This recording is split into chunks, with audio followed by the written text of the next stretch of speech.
start and see, is there any questions? Anyone like to ask anything to do with Krishna consciousness?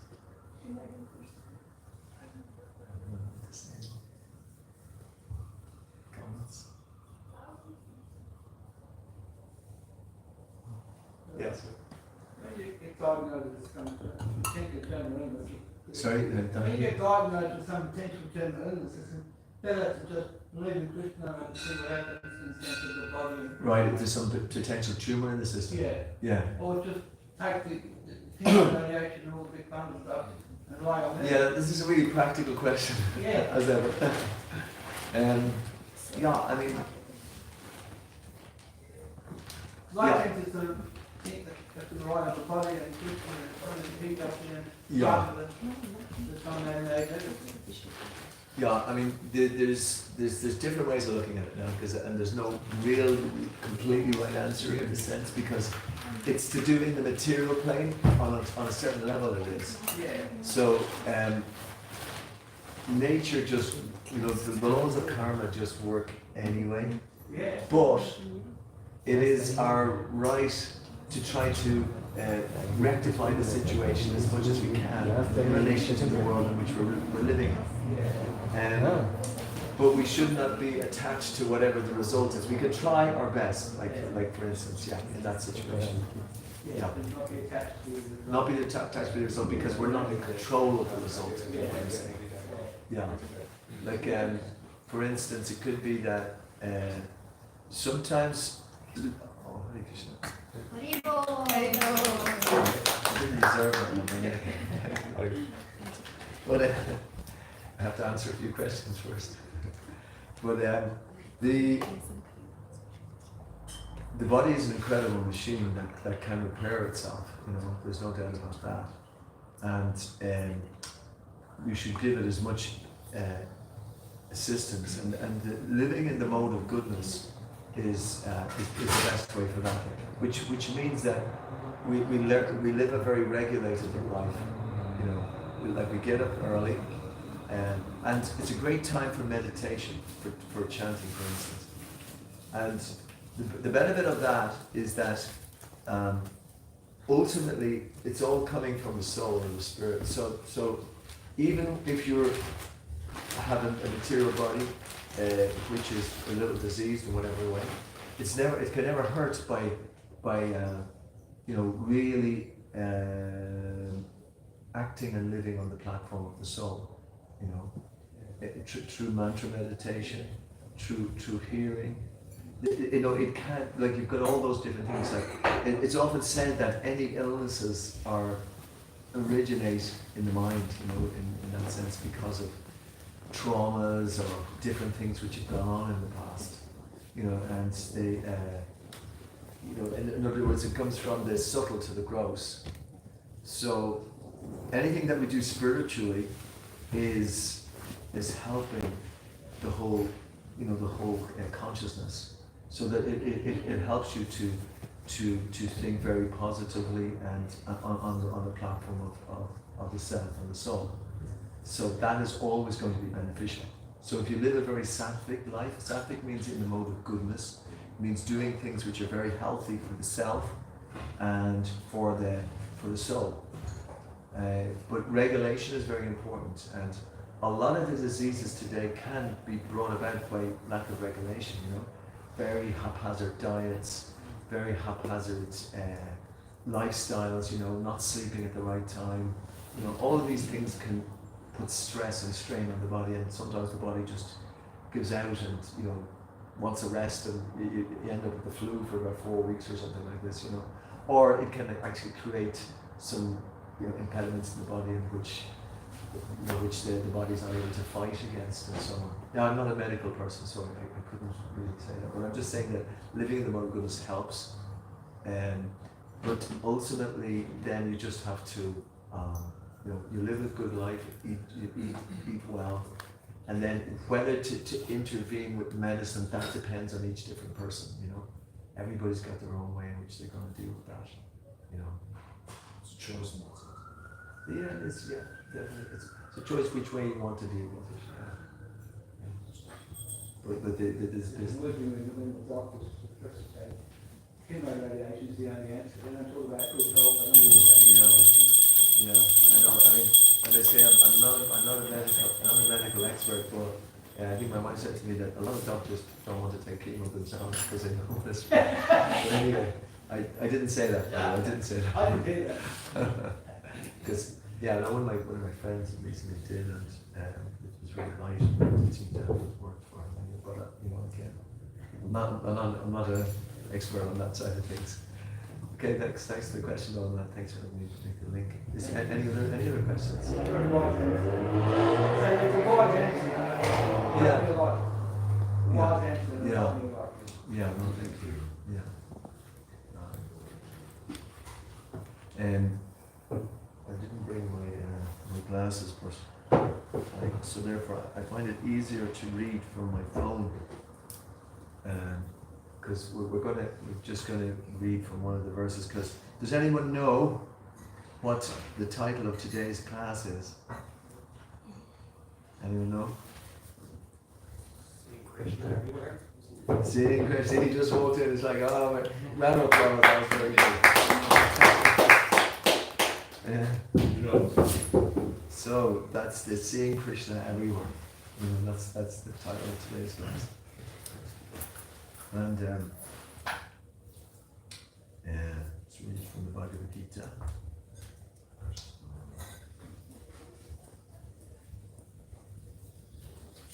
This is from the 6th chapter of the Bhagavad Gita. And the idea is that Krishna has given us this advice in Bhagavad Gita. And the advice is to meditate on him. So could anyone tell me why meditating on Krishna, how does that help? Senses focus back. It helps the soul focus? No, the senses focus back. It brings the senses focus back to Krishna. Back to Yeah, that brings the mind back to Krishna as well. That's right. Yeah. So, yeah. See, if I was telling everybody to focus on me, then you'd be kind of wise to say, why am I focusing on you? But the thing is that when the Supreme Person, Krishna, it's as many people here have read Bhagavad Gita. Yeah. Everybody has. Okay, well that's okay then. That's helpful because you know who Krishna is. And I don't have to explain who this incredible personality Krishna is, because he's the source of everything. So I was explaining earlier how the soul gets it has a spiritual nature, but it gets stuck in the material world, and it gets covered by material bodies, one after another. The soul passes in this body from boyhood to youth to old age, and then passes into another body of death. So it's a fascinating understanding of what's actually going on here. All of us here, when we leave our bodies, we will be going somewhere else. And Bhagavad Gita and Krishna is explaining where to go, basically. He's saying basically that if we don't meditate on spirit, what will happen is that at the point of death we'll be meditating on matter. We'll be thinking that I'm a person and I should have left my will to this person, or I really love this person, or we're thinking about things which are related to the world. But the only way in which we can avoid thinking of those things is during this life is to think of things beyond the world. It's not that we forget that we're in the world, but the famous saying, we're in the world but not of the world. That's the main point. Because we are in these bodies in that sense. So we can't deny it. Like we're going to have some prasad later because we get hungry. We breathe like we're constantly breathing since we came into this room. So these are all, functions of the body. We're existing in that sense based on living in the material world, but not of the material world. And the soul in the human body not in the animal body, but in the human body, has a much better chance to understand itself. Now, there's a couple of things which will prevent the soul from self-meditation. What prevents the soul from meditating, from thinking about itself? Can anyone think of anything? Illusion. Illusion, yeah, that's big, yeah. Illusion. In other words, that the soul has a wrong understanding of what's actually happening to it, you know. And can anyone say any forces, any kind of like, I don't say human, any forces of nature which would stop the soul from meditating on itself? Distraction. Distractions, yeah, that different things in the world which are just distracting us away. Okay. The senses. The senses, yeah, What you're taking into your senses, you know? yeah, Your ears, your eyes, your yeah. taste, your It's touch. just going in all sort of direction, and we can't control it. You know, I think that's eating, sleeping, you know, yeah, all those things. Yeah, there's other forces though at work as well. Can anyone think of any other forces that would be at work in this body, which kind of The modes of nature. the modes of nature, very much so. Yeah, the modes of nature are like constantly changing. Like we're in this world, and the modes of goodness, passion, and ignorance. Even if you look at it, in the morning is the mode of goodness. We all feel fresh and ready to do things. In the mode of passion, during the daytime, we're running around doing this, doing that, getting all the things done. And in the evening time, this is the mode of ignorance. It's the mode of ignorance. Ignorance. Yeah. And then we want to sleep. You know, we don't want to do anything. We become lazy. No, I don't want to do this. So this is going on every day. So do you think that's going to affect our ability to, you know, to understand oneself? Of course it is, yeah. And there's other things as well which would be in that category. Can you think of anything else? Because the modes of nature, that's definitely there. The relation. What? The relation. Relationships. Yeah, this one also there. The Yeah. right thing is. The what? Yeah, the relation. Yeah. Yeah. The relation.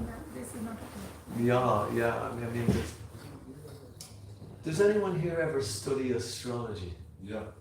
Right? Jyotish. Jyotish, yes. Yeah. So therefore, the science of astrology, I think it's quite overdone these days. I'm not sure. There's a lot of astrology which is good, but there's a lot of astrology which is, I don't know, I get in the paper every day. What am I going to do today? You know, but there's lots of influences from all the stars, basically. But even more powerful than that, more you know, applicable to ourselves, are the samskaras. That means the impressions that we've got from different lifetimes. What to speak of the impressions that we've got from this lifetime, you know? Has anybody ever talked to a person and said, well, my mother didn't treat me well, and they're 50 or 60, you know, my mother never looked after me, or my father did this, or, do you know, has anyone ever heard things like that? Yeah. Or can even apply it to themselves even, you know? You know, so these are impressions that affect us, you know. So this is affecting our vision, you know, of reality even at the moment. And so there's some of the ones that we can see of how we've acted in this life. And then there's ones that we're not even aware of. Has anyone ever found that they've offended somebody and didn't know they did?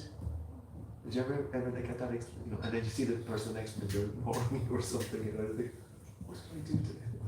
You know, so that's only what we're conscious of, you know. There may be many more other things that we're not even conscious of. And there's ways in which we actually mistreat others, in which we don't treat somebody properly. There is subtle laws of action and reaction, even in that. Has anyone ever seen an X-ray, you know, of inside? Have you seen an X-ray? Yeah. I recently seen one of my tooth. And the dentist was explaining all the different things that were happening in my tooth. It was like a universe. There's a whole universe going on, you know, this was in my tooth. And so actually I did say to the dentist, I said, oh, look, that's a bad tooth because it's my karma, you know. And she's, no, it's not your karma, no. She was very upset that I might have done something to earn that bad tooth. But anyway, but it was these are, I was totally absorbed in how microscopic this whole thing is, and nothing happens by chance, you know. Nothing happens by chance. Everything is organized. So, I mean, if we look at a computer, you know, or a computer programmer, I'm not a computer programmer by any means, but I know it's pretty complex. When I see all these kind of squiggles and, you know, lines and lines and lines of programming and whatever, I know that took a lot for it to manifest. But, you know, that is the same thing, you know, that one programmer who's done that, if you multiply that by infinity, is the level of the intelligence that's going on in this world. You know, that nothing is happening by chance, everything is ordained almost, or is happening in the laws of karma. Okay? So now we're living in this situation and we don't know what's kind of happened to us. This is happening, that's happening, this is happening. And we're not even aware of it all and how it's all happening. And we read the newspapers, you know, and you say, I won't even use any names, but you know, all the usual suspects that are, you know, saying how the world is going on at the moment or creating havoc in the world. Need I say any more? You know, the newspapers are full of all these things happening, you know. And we're still, and then we're thinking we're only affected by that, but there's all of these things that are affecting us. And the difficulty with that is that it is on the material platform, you know, and we're not matter. We're not any of those things. We can't create our own material. So we can create our own destiny. Yeah, that's very interesting. Very interesting. We create our own destiny. We create our own destiny. Yeah, only in the sense that we can't dictate the result. You know, we can act like you were saying earlier. We can act in a sattvic way according to our duty and according to our role in this world, and we can do it to the best of our ability. But the result remains in the hands of higher forces than us. But even more so is that we can get out of all of this whole situation that we're in, and that's what spiritual life is about, you know. And the most amazing thing is that we can experience it even while in these material bodies. We can experience a whole spiritual life completely apart from our so-called destiny, how destiny has shaped us, you know, completely separate. There was a famous story one time. It was a kind of a semi-tragic story. It was a king, and he didn't have any children, and he married many wives, and hoping always to have a child, but he just wasn't destined to have one. And then these two sages came by one time. Angira was his name, and I think it was Yarada, I'm not sure.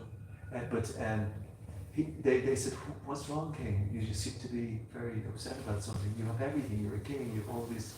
You have this wonderful kingdom. You have all this treasury. You have all these."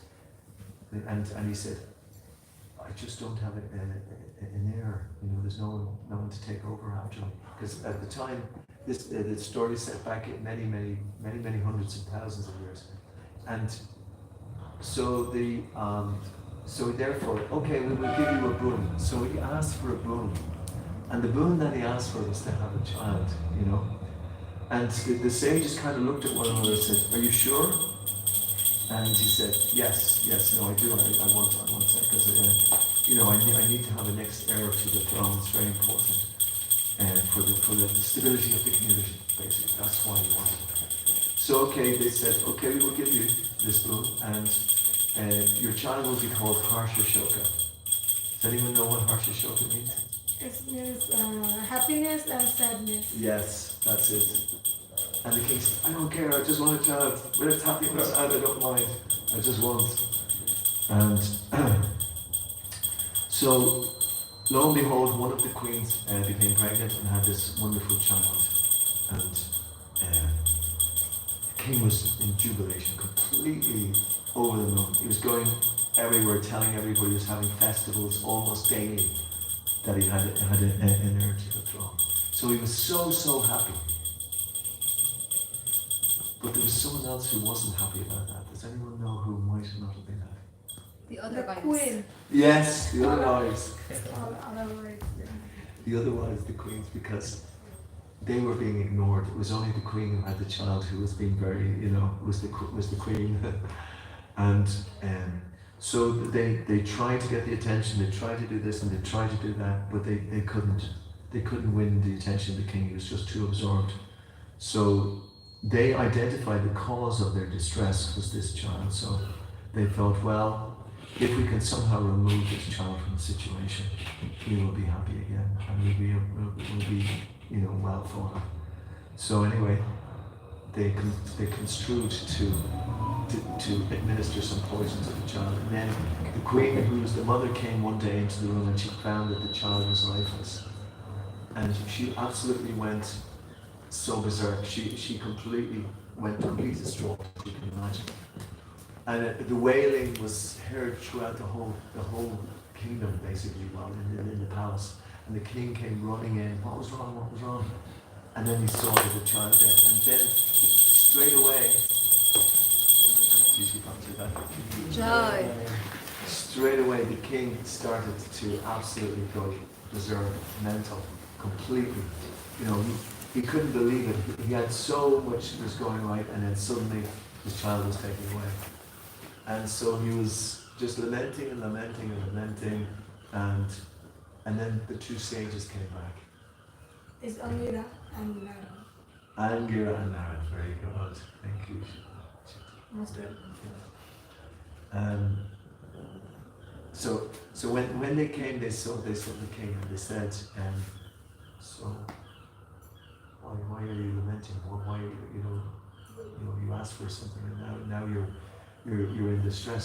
So what is the reason? So he explained to them. They already knew, but he explained to them what the reason was. And the sages looked at him for a while, and then they said, because the dead child was still there, and these were very powerful sages. They had this ability to actually to bring life back into the body of the child.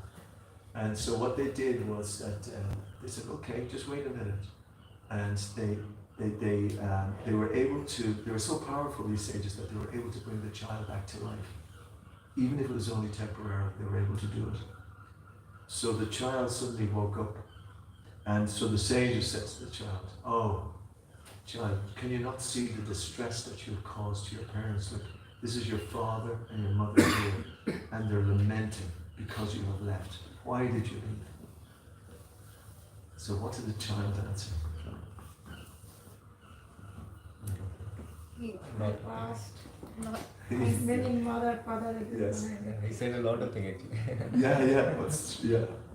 It's, the main thing that he said, the main thing that he said, Body.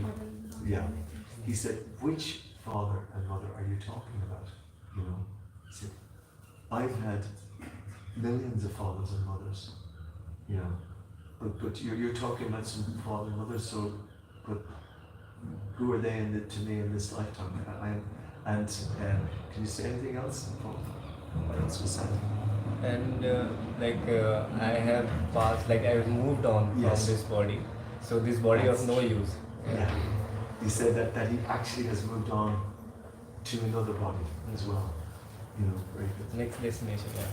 His next destination has already been decided upon. And so this is very important for us because it's really cutting edge stuff, because we all are in family situations, mothers, fathers, daughters, sons, we're in those situations as well. And So, but in reality, so how do we act in that situation? The Bhagavatam has Syrian logic, which means it cuts through things. The Bhagavatam explains these things to us so that we can see, we understand what the reality is. But it is not that we lose our humanity, you know, or it's not that we lose our feelings or anything like that. It's not that, okay, you're not my father, you're not my brother, you're not my, you know. No. These are there all for our benefit, or you could say for our benefit or not our benefit as well. Because we notice sometimes in family situations that also can be troublesome. Isn't that true? You know, it can be troublesome. You may have, as I mentioned earlier, you may have had a very difficult relationship with your mother, your father, your sister, your brother, you know, and so it also can have a negative effect as well. So these are the situations in which we're living in.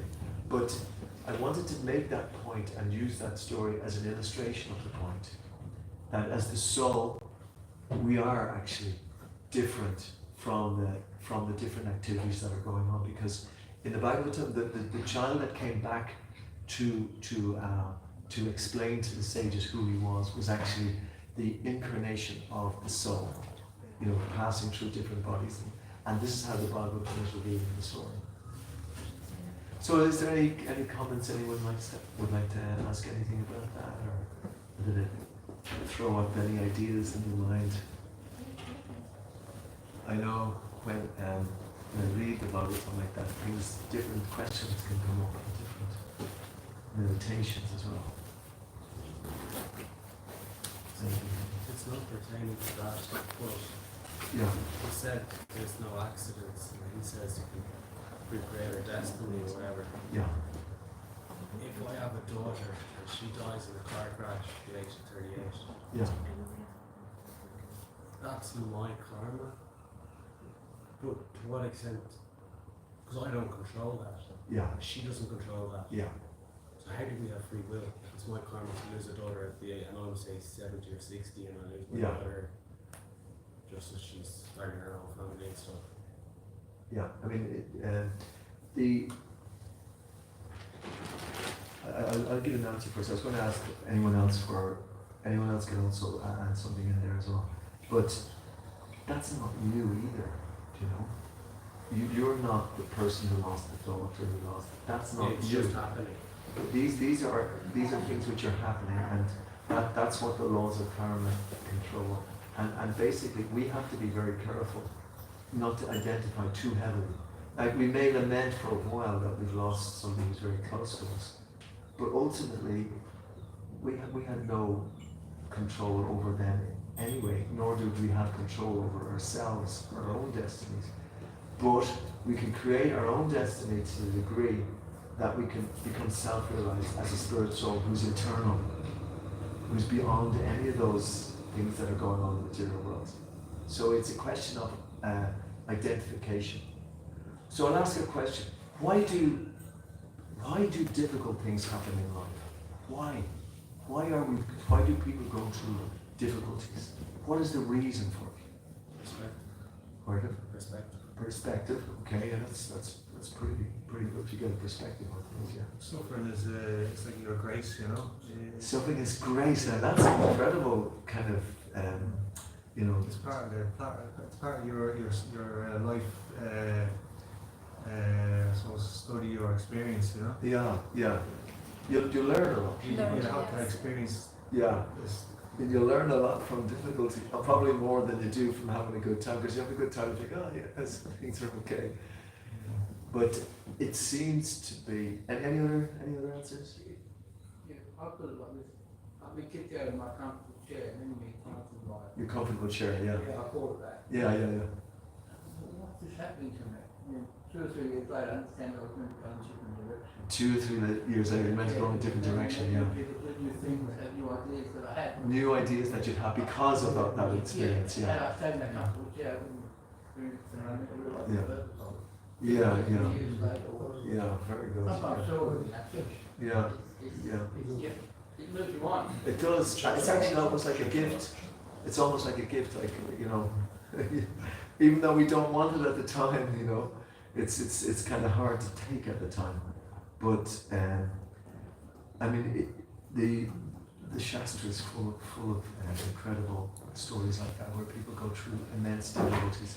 And even what we were talking about here, which is the Bhagavad Gita, Arjuna is facing his friends on the battlefield, and it's his duty to get in there and to fight them. You know, that's what he's meant to do. And by doing that, he's actually, he becomes free, which is quite extraordinary. But all throughout his life, they went through so many difficulties as well. So the difficulties, a lot of the times, they're given by God, by Krishna, because they focus on something which we have to overcome in ourselves. There's different types of difficulties. I can tell one type of difficulties which I experienced a little bit, maybe it's a little difficult to explain it, but sometimes we want something and then we don't get it, you know? Anybody experience that one? Yeah, 100 times. Yeah. Oh, okay, so my own. I know. It's like, why don't we get it? Can anyone say? What feelings do you get when you don't get what you want? Frustration. Frustration. That's a big one, isn't it? Yeah. For this attachment, like you're attached to the idea, I need this, I want Yeah. it, you know, and then you don't get it, you suffer, you know. Yeah. You got to try and sit in the middle, not want it, not push it away or whatever. Yeah. So that takes a lot of mental strength, doesn't it? It really does. It takes a lot of real determination to be able to deal with that. And so when we get these things, so what's being increased there? Our what is increased? It's our resilience, isn't it? Our ability to tolerate even greater difficulties in that sense. Ultimately, we won't even see them as difficulties because we will see them. This is Bhagavad Gita explains this, that these things are happening like the winter and summer seasons. You know, happiness and distress, fame and infamy, honor and dishonor. All of these things are all, this is what the world is doing. This is why the world was created that way. You know, it was actually created with these dualities so that we could really work hard to learn how to not just to overcome them, but to live despite them and to be even-minded no matter what is going to happen to us. And it says in one of the verses here that one is even-minded even in the greatest difficulties. Bhagavad Gita is explaining this. And this is what is giving this energy to do, you know, that whatever happens to us, we're going to be able to deal with it because of the knowledge that we're not what that thing that is happening to us. But I just want to get back to this frustration and, you know, generally then from frustration, what happens with myself, I find then I become a little angry, you know, and often I can, even if I don't admit it to myself, it's directed against God. You know, I just say, why did you know, even though I'm kind of so-called practiced after many years to try to, you know, to understand that this is all given by God for my benefit, but still that the initial thing is, you know, and so therefore, what is God doing there? What is he doing to me? He's giving you these situations so that you become more patient, more faith is developed, like more dependent. Yeah. And one other thing? I think he's directing you and protecting you from something. Directing and protecting. Well, you could be doing that as well, directing and protecting even, you know. But one other thing, any other thing that it might be? Probably like he's giving you that there is a high taste. There is a higher taste. Yeah. Become the way you want to, and then Krishna wants to give you a higher taste. Yeah. So he's basically not giving you that thing at particular moment. Yeah, yeah, But, yeah. The one thing that I thought about it is that he's pointing out something that's deficient in you as well. That anger that came, he's saying, okay, there's your anger.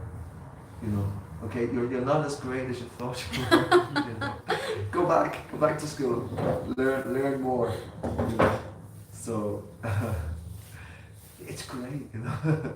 You know, at the time it just happens, and this anger comes, you know, and that's the, you know, today's world, anger is glorified. Did you know that? Yeah. aggression, yeah. Anger is you're really angry, you said that, you know. Oh, well done, you said the right thing, you know. It's glorified, you know. Like that's what we're doing. We're actually glorifying the thing which is preventing us from understanding reality. The other thing which is glorified as well, anyone know what else is glorified, which is, it's similar to anger? Pride, yeah.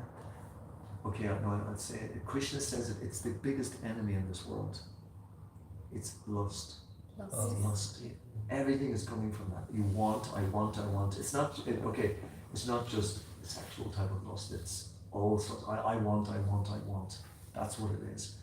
And unfortunately, the whole society is run by that energy. The real God is the dollar sign, you know, or the pound sign, or the euro sign. That's what everyone's running after. I want. It's like everyone is going there. You go out there and you say, oh, I'm a little hungry. Can I go and get this? No, you have to pay for that, you know. Or, you know, I'm going to Penny's, you know. It's just like, that's a nice jumper. I didn't get that. No. It's, you know, it's there. It's actually kind of dictating how the whole economy works. Like all the economies, I want profit. I want more. And okay, I'm not making any kind of thing for any particular governmental system, communism, capitalism, any of that. I think they're all isms, and there's a lot of wrong in a lot of them, you know. But what is in this capital system is that it's glorifying that whole ability to take things for the so-called self, you know. And greed is what fuels it. Like if there was no economy increase in the world, then countries go mad. Oh no, we're not increasing our profit. What's wrong? And nobody's happy, and no one's getting the jobs, and we can't do this, and we can't do that. The whole thing is set up on this whole, the base urge of lust, of want, and greed. Lust, anger, and greed. Those things. So that's another thing which is dictating the soul's ability to try to understand itself. But these are the things that Krishna or God is trying to teach us through, you know. He's trying to explain to us, like, okay, you can be lusty if you like, but here's a world war. Okay, you can have an oil shortage. Okay, you can no food. You know, starvation in one place, lots of food in another place. You know, there's plenty of food for everybody. 10 times over in the world, there's enough food for everyone to live on. But one place has millions of it, and one place doesn't have millions of it. You know. So they're the things that what we do, which create havoc in the world situation. And what we're in our small way here, we're trying to live a life, as difficult as it is, to try to have some sort of a difference. And Srila Prabhupada, I have to just bow to Srila Prabhupada, because this system of understanding that God owns everything, we are the servant of God, that cuts out a lot of those things. The lust, the anger, the greed. Especially because we don't own anything. We don't own anything. Why do people fight to have this big bank balance when at the point of death it's gone, you know? We do live in the world and we need certain things. But the Ishyavasya Madam Sarvam, the first verse in the Ishupanishad said that you should only take that which you need, and don't take anything more, knowing well to whom it belongs. Krishna has said, has made enough for everybody. There's enough there for everyone's. But because of this, other things like greed, anger, you know, and this is the main point. These things are in us. That's why the world is the problem. In one sense, who's the problem? You can't point to this person, that person. You point here. You know, he's the problem. You know, she's the problem. You know. So in order to live a spiritual life, and where we can get the best benefit, in other words, we can understand our real nature, our spiritual nature, is true spiritual life, and then we will have the best, you know, the best effect in the world, and we will be able to hopefully, you know, influence more people that way too. Okay, that was a kind of joke, wasn't it? I was just talking about anger, and suddenly we've solved all the world problems there. No problem. Anyone else want to say anything? It's the thing that you mentioned, that, you know, things Yeah. basically happen because it's Speaking, because I know it's hard, because I have to relate it back as well. very. Hare Krishna, Dandavat Pranam, Prabhu. I was just trying to add to what you said, that you know, things basically emanate because of lust, that quality, and it's the dollar sign. Yeah. We know that this yuga is called Kali Yuga, but on top of that it is also called Lakshmi Pradhan Yuga. So Lakshmi is the money, and Pradhan is so supremacy. So if people have money, they do all sort of things, Yeah. whether it is related to, Yeah. you know, not related to dharma or Yeah. duties, Yeah. because they have enough money just to, you know, for the exploitation. So Oh, okay. on top of Kali Yuga also, it is called Lakshmi Pradhan Yuga. Wow. If you have a lot of money, Yeah. you know, you can do anything. You can do anything. You can get away with a lot of things. Yeah. So that's what I was trying to add. Yeah, that's right. It's just that's Then we increasing can- of the actually, you mentioned an interesting word there, dharma. Does anybody, can anybody give me any kind of definition of what dharma is? Would anyone like to say what dharma is? Or maybe I should send it back to you. So no, No, I think I'm audible. Yeah, it's Simon. So in one of the lectures we covered this, that there are two dharmas. Oh yeah. Swadharma That's and right. Yeah. um, This is an important point, actually. Yeah, there's a dharma in relation to your duties here, yeah. but there's a dharma in relation to going back to the God. spiritual world. Yeah. Yeah. So there's two different types of dharmas that go on. Yeah. That's right. Oh, very interesting. Yeah. And the one that actually kind of tries to bring them together is Sanatana Dharma, but the Varnashram Dharma. That's a very interesting one, actually. And that's considered to be a kind of a pathway where both can be achieved at one time. You know. Could anyone speak a bit more on Dharma? Does anyone? Would you know about Dharma yourself? What would your understanding of Dharma be? It's like doing some duties Yes. what you have been prescribed, Yeah. and doing your prescribed duty is Yeah. kind of following your dharma, Yes. and connecting with God, Yeah. understanding how you can connect with God, how you are related to God Yeah. is also dharma. Yeah. It's like, it's not the perfect definition, but It's a pretty good one, though. You know, It's, I don't need to give you a round of applause for that one. You know? Yeah. It's performing your prescribed duty and then relating it with God in that sense. You know, which is pretty amazing. Yeah. Yeah. But in that sense, it's not so easy to work out our dharma, isn't it? You know, in this world, it's not as easy to work it out because it's not as defined. You know, the dharma is based on from previous lifetimes in that sense, and it's it's in one sense it's not as important because, you know, we can have a dharma. We were discussing this morning. You know, in one life you could have you could be in a certain, you know, mood. You could be maybe a teacher or whereas another one you could be a ruler kind of, or you could be a merchant, or you could be an artist, or you know. So in that sense, the Dharma can change at different lifetimes as such. But a very stable social system, which the Vedas was brought about, is probably the most stable system of any system.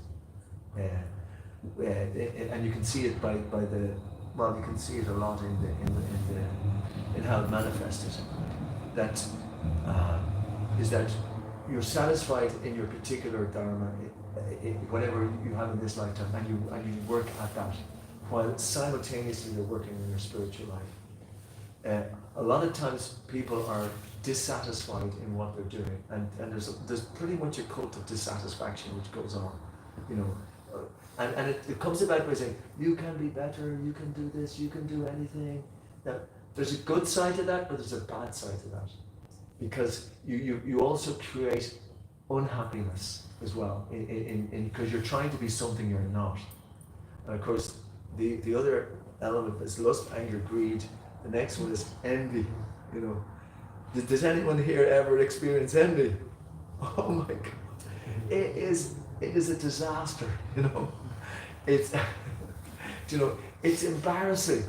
It really is. It's so embarrassing because you're there and you're actually envious of the other person and you're trying to hide it. But it's there. And that's another sign from Krishna, you know. Krishna's giving you that, you know. He's giving, so there you go, you got that there. Now. You thought you were great, but no, you're not. You've got to get through this one as well, you know. And it's, I mean, why would you spend your time, you know, worrying about the world situation when you've got a whole world of your own to deal with, you know? When you can focus your energy on your anger, your envy, you know, your lust, you know, you can focus your energy on that. And that's another reason why this world is a world of mass distraction and why it's getting worse and worse. Because when people live more simple lives, they could live more natural lives and they could deal with situations in a more simpler, easier way. But because of all the distractions, people are too busy trying to be something else and worried about this, and you know, oh my God, like so many different aspects that are pulling the poor little jiva, you know, in all sorts of ways, you know. You're not good enough. Oh no, you should have been like that. Oh, why did you do this? And what about this? But you could also be like this. No, you're not. You were never meant to be like, you know. All of these things going on, and then there's, you know, the modes of nature, the samskaras, the relations, all of these things are fighting in there. So that is the advice, is not to get too entangled in what's going on outside. Because Krishna talks about in the Bhagavad Gita that he who is happy within. I mean, I'd love to just quote Krishna, just read Bhagavad Gita. Krishna says it all the time. He tells about how we can focus within, and this is the position of eternal happiness. You know, it's the position of eternal happiness. Yeah, we were discussing a little bit this morning about happiness. You know, because when people say to us, you know, so what's your world like? Well, what's this world like? And we say, it's dukhalayama shasvatam. It is temporary and it's full of misery. You know, that's what we say the world is like. And people say, oh, I don't want to join your religion. You know, you're pretty negative, aren't you? But Krishna says, you know, that, and this is why we have a very good line, is because spiritual life is a position of happiness, of real happiness, actual happiness. It distinguishes between the happiness of the soul and the temporary happiness of the body. We as individuals, we're all addicted to temporary happiness. We've been taught it from the time we were a kid, from the time before we were in the room till we came out of the room, it's constantly saying, you can be happy, you can have this, you can have this, you can do this, just do this, just do this, just this. And we get little hits all the time. You know, just, okay, that's good. Oh, he looks really happy, you know. You know, you look at it, sometimes you look at a film star and they look, oh my God, they're so beautiful and they look so happy. And then you read that the backstory is that they were taking so much intoxication and alcohol, you know. That doesn't seem too happy to me, you know. But that's which we talked about earlier, was the illusion. The illusion is there that everyone's looking at everybody else and thinking that they're happy, you know. But the real happiness is not to be focusing on the outside, as I said, but to work on those different things which are preventing your real happiness. And when that can be done, when you can do that, then you can actually you can spread the happiness. And that's what we were doing at the start during the kirtan, and we're going to be doing some more as well. Is that portal to the supreme source of all happiness? Because that's Krishna means the most attractive. The giver of Rama means the giver of the greatest amount of pleasure. So why wouldn't you be chanting Krishna and Rama for the rest of your life as much as you can? You know, if you really, and that's something that's an intoxication which you can't get enough of. You know, you'll never have a hangover from it. You'll only feel more and more satisfied as well as time goes on. Is there any other comments just at the time, or just if anyone has anything they'd like to? Some great comments from Shruti. No, I asked him when is Rath Yatra this year. Yeah, that's a real happiness question. The Rath Yatra will be on the 27th and 28th of July in Belfast and Dublin. I think 26 in Belfast, 27 in Dublin. Saturday in Belfast and Sunday in Dublin. Thank you so much. And we'll have 4. We're going to go down to Cork and Limerick as well. Yeah, last time I heard the news Cork is Rath Yeah. Yatra. Yeah. Thank you. Okay, so we will stop there. Hare Krishna, thank you so much for listening. Mr. Shiva Prabhupada. Hare Krishna. So now the next part is we're going to have the arti. And Before that, we would like to thank Manipur for giving such a wonderful class by chanting Hare Krishna mantra together one time. So, Hare Krishna, Hare Krishna, Krishna Krishna, Hare Hare, Hare Ram, Ram Ram, Hare Hare. Manipur ki jai. Now we will prepare for God Aarti.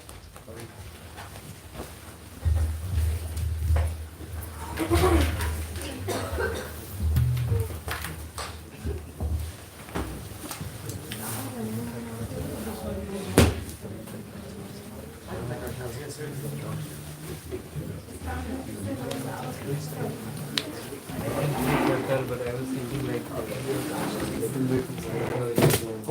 no one is there for me. oh, that's great. Oh, please do. Yes.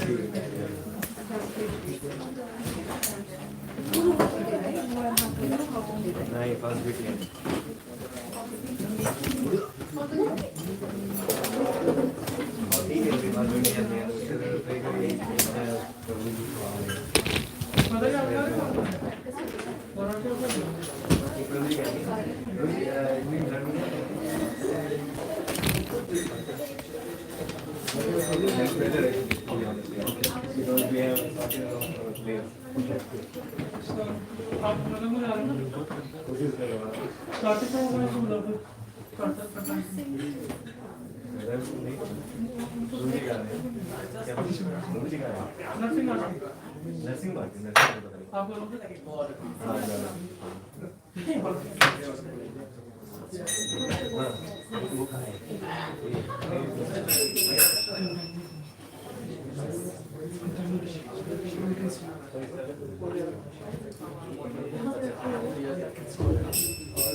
I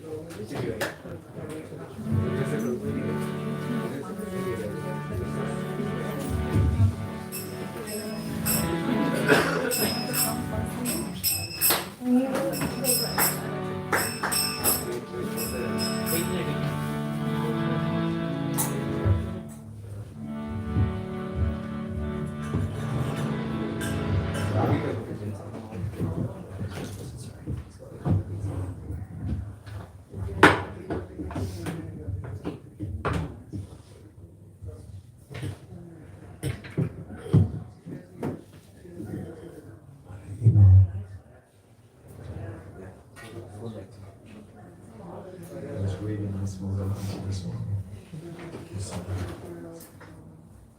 It's a machine prayer.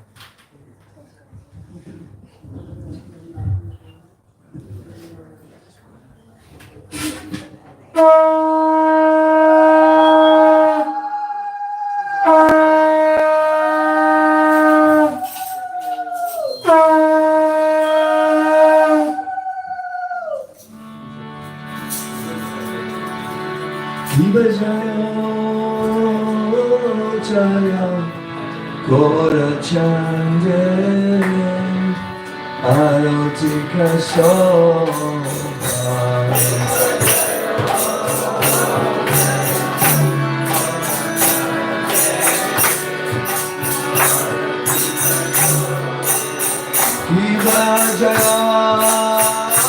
Jaya Jaya Gorachande Arotika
Chandajini Vadana Ujvala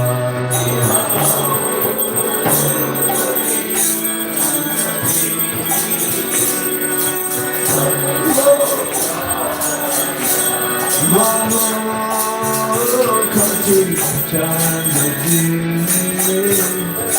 Vadana Ujvala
Hare Rama, Hare Rama, Rama Rama, Hare Hare.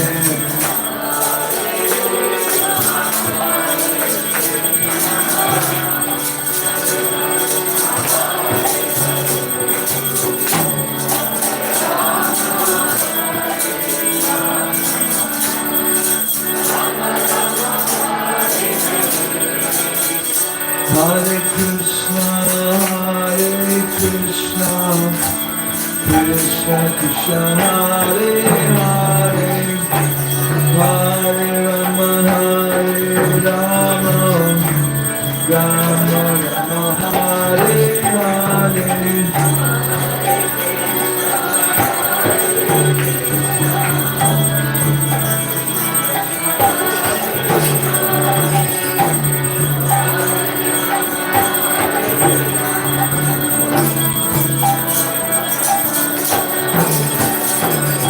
Krishna, Krishna Krishna, Hare Hare, Hare Rama, Hare Rama, Rama Rama, Hare Hare.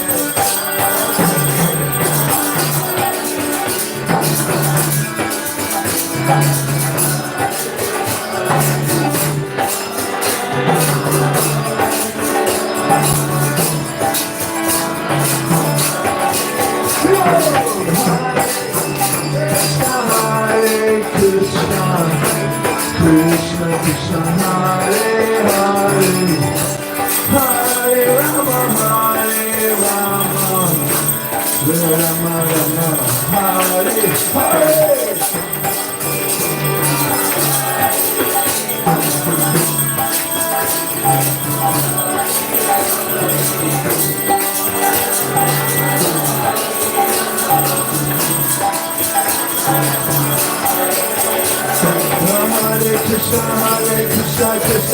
Hare Hare, Hare Rama, Hare Rama, Rama Rama, Hare Hare.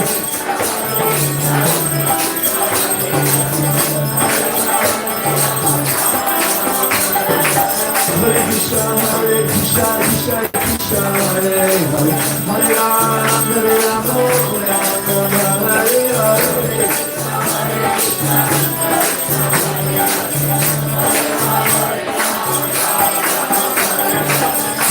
Krishna, Krishna Krishna, Hare Hare, Hare Rama, Rama Rama, Hare Hare.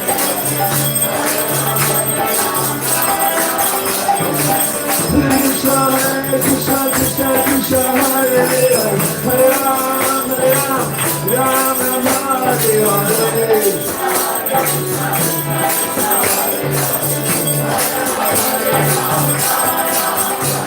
Krishna, Krishna, Krishna, Krishna, Hare Hare, Hare Rama, Rama Rama, Hare Hare.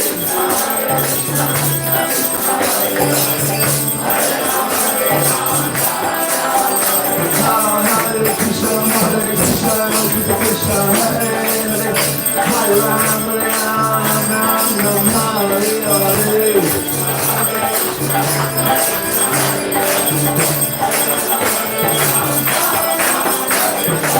Hare Krishna, Krishna Krishna, Hare Hare, Hare Rama, Rama, Hare Hare.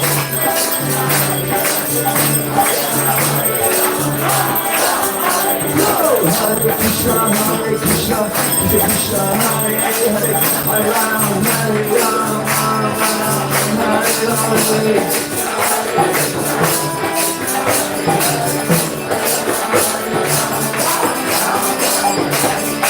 Krishna, Krishna Krishna, Hare Hare Rama, Hare Hare.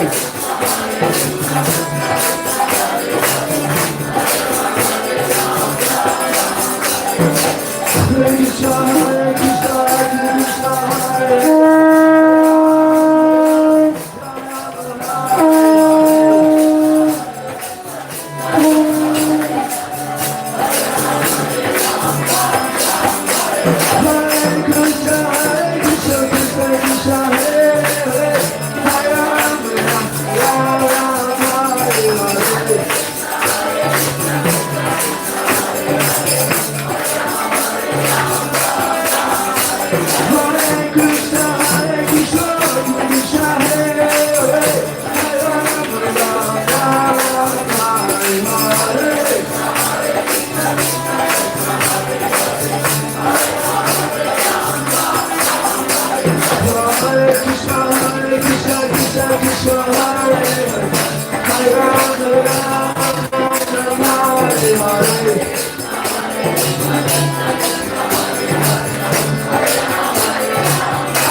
Krishna, Krishna, Hare Hare, Hare Ram, Hare Ram, Ram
Everybody put your hands in the air and sing Haribol.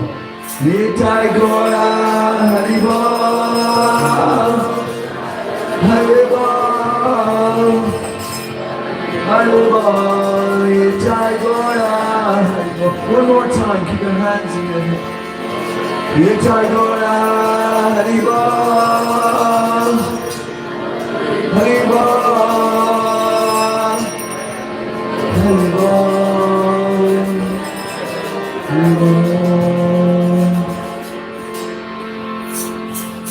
Jai Om Vishnu Padma Mahanta Paragans Victoria Stota Zeta Krishna. His Divine Grace A.C. Bhaktivedanta Swami Shri Prabhupada ki. His God Brahmacharya Shri Prabhupada ki. Ananda Gauda Vaishnava ki. Namacharya Shri Haridas Thakur ki. Venzikaho Shri Krishna Chaitanya Prabhu Nityananda Shri Advaita Gadadhar Shri Vasadi Gauda Bhaktivinoda ki. Shri Shri Radha Krishna Gopi Gopinath Chanakund Radha Kund Giri Govardhan ki. Vrindavan Dham ki. Mayapur Dham ki. Jagannath Puri Dham ki. Jamuna Maya ki, Ganga Maya ki, Tulsi Devi ki, Bhakti Devi ki, Samaveta Bhaktivinoda, Harinam Sankirtan, Vyatmadanga Transcendental Book Distribution ki, Iskon Narayan ki, Gaur Premanande, all glories to the assembled of all glories to the assembled of all glories to the assembled, all glories to Shishi Guru and Gauranga.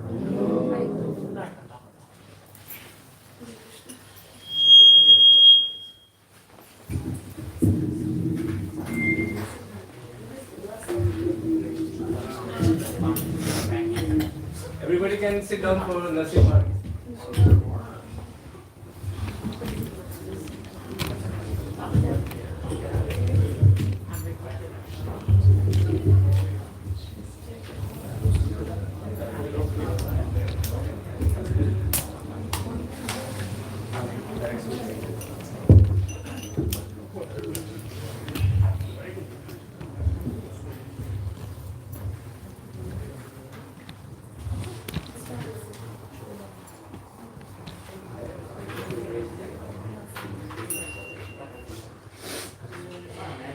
Namaste Narasimhaya. Namaste Narasimhaya. Namaste Narasimhaya. Namaste Narasimhaya.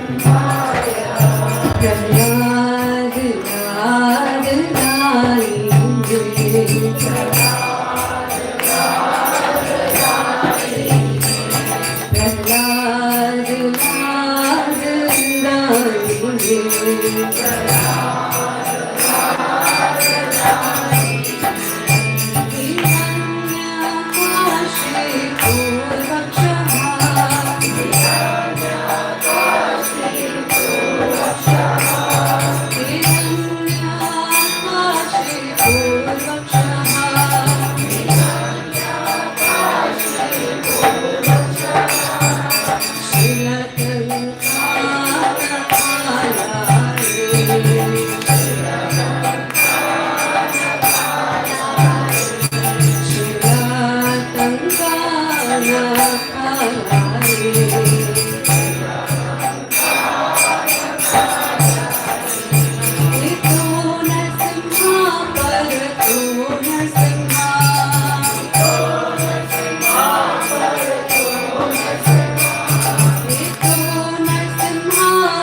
शिरोमणि प्रहलाद महाराज की जय, जगत गुरु श्रील प्रभुपाद की जय, निताय गौर प्रेमानंदे हरे हरे हरे बोल। Now we will proceed for prasadam dance. Mahaprasade Govinde. Mahaprasade Govinde.